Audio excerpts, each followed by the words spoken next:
Clothes prepared with tender care, so I could look my best. It seems like only yesterday when you cried and held me close, then tucked the lunchbox in my arms and sent me off to school. Your soft, gentle kiss on my cheek at night with a peaceful lullaby brought dreams alive of make-believe coming true someday.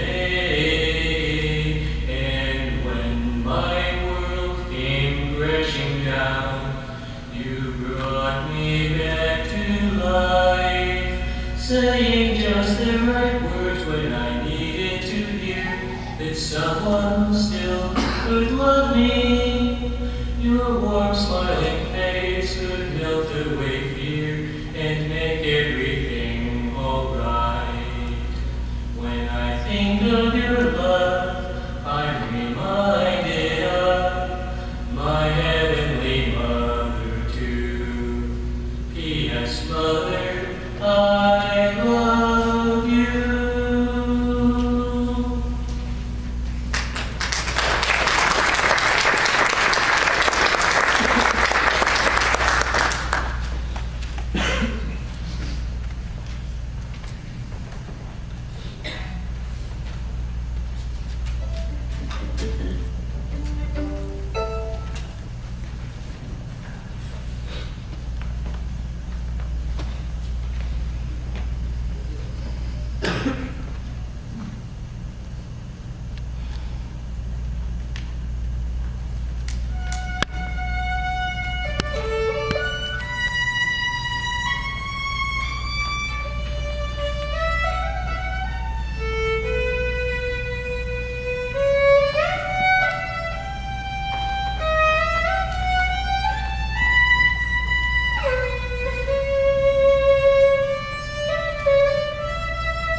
Again, my name is Paul Quinn. I'm the youngest, and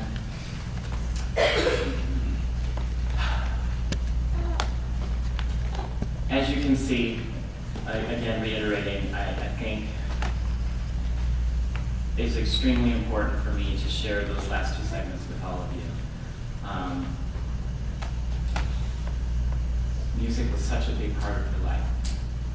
And in going through all of her things over the past several weeks, I came across stacks and stacks and stacks of music, both for violin, piano, and her choral music. She kept every piece of music. And I think it's apropos that she went to Chicago to become a concert violinist, as my sister said, and to have obviously inspired one of her children to take up the violin and become musically inclined in that way as well. And it's such a legacy to now see his son, my nephew, CJ, carry on that musical tradition. It warms my heart. And growing up, I became a figure skater. And the story goes, I don't quite remember this, but my parents both told me that I ran into the kitchen one morning after seeing Peggy Fleming skate on television saying, I want to do that. And they're like, okay. And they never batted an eyelash, and they took me to the rink in Parkridge, Illinois, and the rest is history. They never forced me to continue on, but they were very supportive. As my eldest sister alluded, that my mom made all of my skating outfits. I look back, actually, I was a big fit for a suit. I'm not wearing it today, but recently with a tailor I stood there being pinned in it, and it just brought back memories of me resisting that process with my mother. She would always call me down to the basement saying, Paul, it's time to get fit for your next skating outfit. And I'd be like, oh, really? And I'm just like a kid, just can't stand there. And she would stick me with pins. She's like, I told you not to move. And I'm like, so, but I'm grateful for all of those costumes that she made for me over the years. And she continued to support me through my professional career.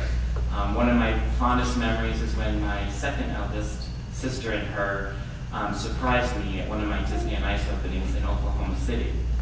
My friends in the show had kept that from me, and all of a sudden knocked on the hotel room door, and they said, Paul, go answer the door. And they were sitting right close to the door, and I was like, hello, you've got 2 legs, can't you go up and get it? And I opened up the door, and it was my sister and my mom standing there. So it was a very touching moment for me to see them. Fast forward, I ended my skating career on cruise ships. Royal Caribbean has the only floating ice rinks out there today, and both of my parents came to support me on the cruise ship, despite my mother claiming she had motion sickness. I assured her, you are the world's largest ship, Mom, and today, right now where you're sitting, and all of you, if you've never been on a cruise ship before, these large cruise ships, literally are that smooth that you can feel like you're at sea right now where you're sitting in those seats. She came prepared to take Dramamine and even had a little patch prepared to put on or whatever. Didn't need it at all. And on that cruise ship, they have a rock climbing wall. I don't know how many of you know that. But if you know it, my mother climbed to the top. And she was in her late 70s at the time. Maybe it was 2004. It's only like 9 years ago. So she climbed to the top. My dad, unfortunately, did not make it to the top because he did not listen to my mother. A lesson to be learned, I guess. You know, the person who makes it to the top I think, listen to what they say, right?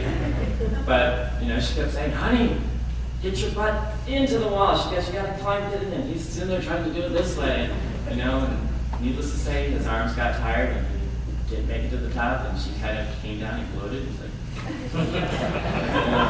whatever.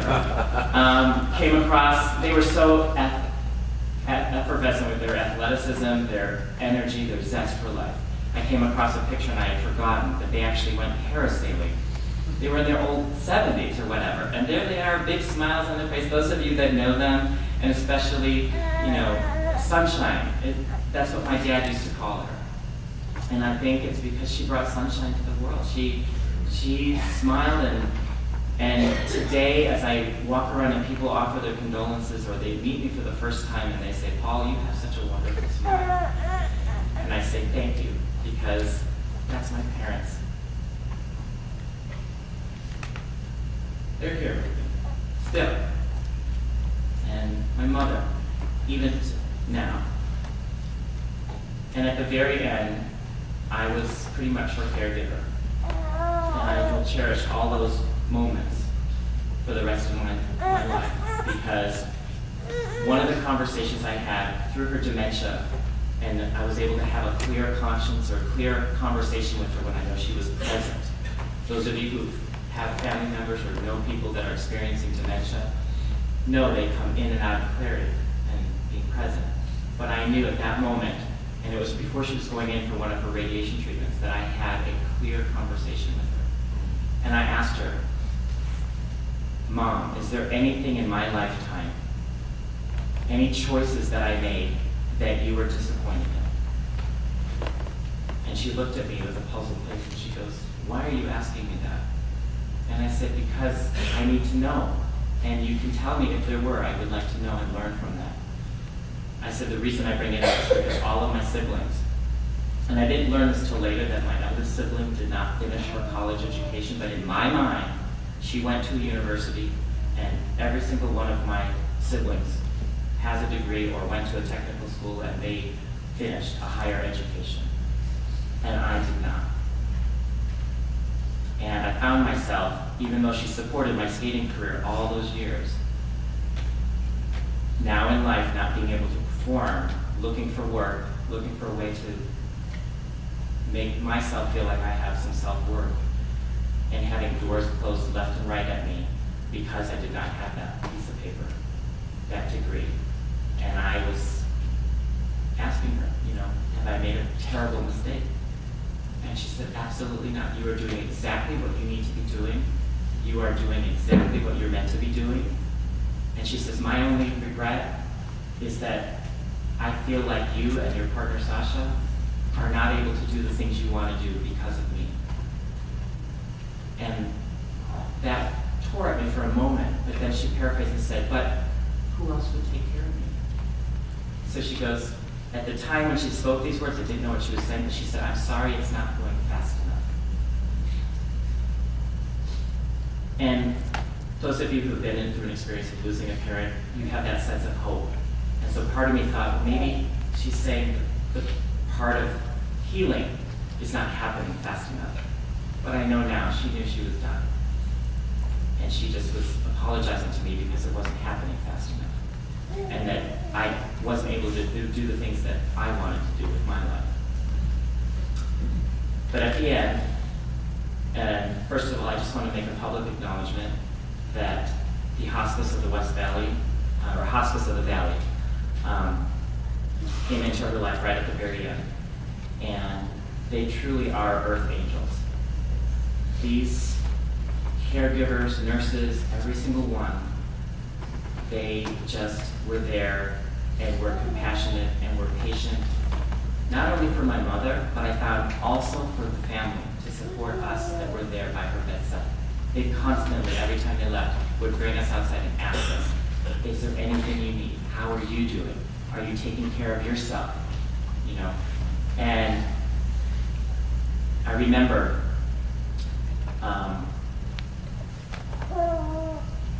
I struggled with that, and I know there's people probably in this room that struggle with the decision about hospice because they think that they kill people.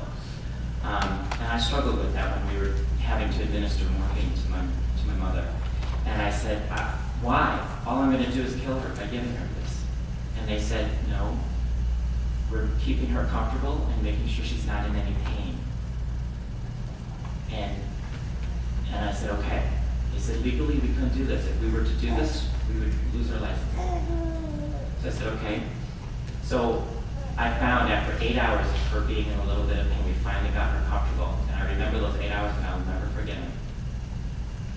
I never, ever want to see not only my mother, but any other human being, including myself, and it made me think very clear that even though I have my affairs in order with the living will and medical directives, I want to be even clearer to the point to say, anyone who's taking care of me at that moment, if you see me, grimace my face, grab my chest, grab my pillow, crunch up in a ball, if I'm not able to communicate to you, that means I'm in pain, and give me whatever drug at that time. Because I was going to put morphine in that will, but one of my siblings or some friends said, Paul, by that time comes around, they probably would have advanced medicine and there's probably better things than morphine. I was like, oh, good point. No morphine, but whatever drug that makes me comfortable and pain-free, give it to me. But anyway, my challenge came in the last 2 days when we finally got to a point of continuous care for her. And I was building up to a big concert that weekend on a Saturday, and this was a Monday. And it was our small group, not the big chorus, but a small group of the chorus that I sang with. And she had always been supportive of me singing in there, and she would always come to all of my concerts, both her and my father. And the nurse at the time said, what would your mom want to do? Because I was torn. I go, do I stay by her bedside, or do I go to my rehearsal because I've got a big concert coming up? And I remember being just distraught. And she sat me down and she looked me in the eye and she says, what would your mother want me to do? And I said, she would want me to sing. She would want me to be the best that I could be. And I knew that I needed to say my goodbye. One of my good friends is here, a grief recovery specialist, and says, make sure you always end all your communications with goodbye. So as my sister said, that hearing is one of the last senses to go, I went to my mother, who was non-communicative at that point, and I whispered in her ear, I said, Mom, I said, you know I love you, and you know that I've been here, and I'm going to go sing now and rehearse to do you good. And if you should go before I leave, or before I get back, it's okay. I said, I'm going to leave now though, so goodbye. I'll be back regardless. So I went to that rehearsal, and came back, and she was still there. I was like, wow, okay, so she's holding on, whatever.